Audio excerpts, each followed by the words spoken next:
Um, I had a girlfriend in Edmonton, Alberta, and her brother owned a carpet company. So I wrote 25 carpet commercials, and they were probably the worst commercials of all time. So that was my first brush with television when I moved out to Vancouver. Again, I started acting as a professional actor in 1969, right when I got out of high school. Moved out to Vancouver in the early 70s, and the first I did a film. I was a stand-in for a film called Christina, which was I think shot 72 or something like that.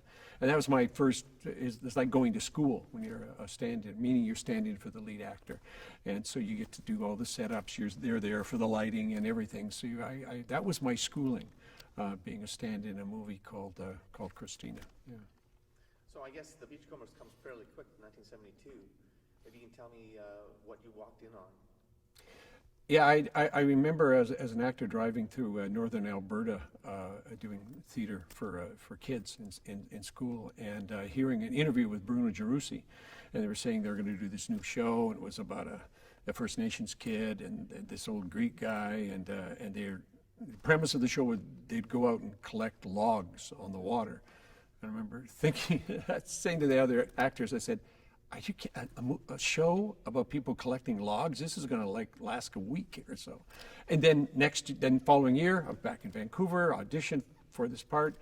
Short story is I got it because there was an RCMP uniform that was 42 tall, and I was 42 tall, and that was it. That was, I was there 16, 17 years later, and because I fit the uniform. If I would have been, 5'10", I'd be working in a trailer factory in Alberta. Tell us about Robert Clothier as far as the character he was, was, because he passed away. We were so blessed with great characters, and I think Phil Keatley said that you go to where the stories are and you get the great characters. And Robert, a trained Shakespearean actor, as was Bruno, and Robert was just a treat to work with. I was a 22-year-old kid, 23-year-old kid. I was so lucky to work with all these actors like Robert and Bruno, and they were so professional.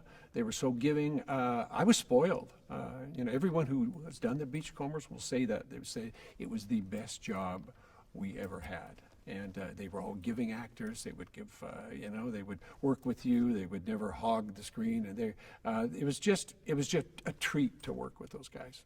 What was Phil's vision for this thing, being out there on barges and things like that? It was pretty out there for its time. I think it's still kind of out there. I remember showing someone some clips of the Beachcomber in Los Angeles, and they were looking at it and they go, okay, so you got the water, you got the ocean, you got the islands, the trees, the mountains, snow-capped mountains. How do you guys do that? And I said, well, that's not a special effect. That's Gibson's. And I think Phil wanted, way ahead of his time, again, with the characters. It was character-driven, Indigenous actors, their stories, in being embraced as a part of a community. And this a lot of our First Nation actors they came out of residential schools, right? Residential schools were still there while we were doing the series. It was unique, God bless them for having that vision. Sunday night at 7 o'clock was a good time slot for the Beachcombers. That's probably one of the reasons that it stuck around for those 19 years. I think because we didn't, we were very eclectic.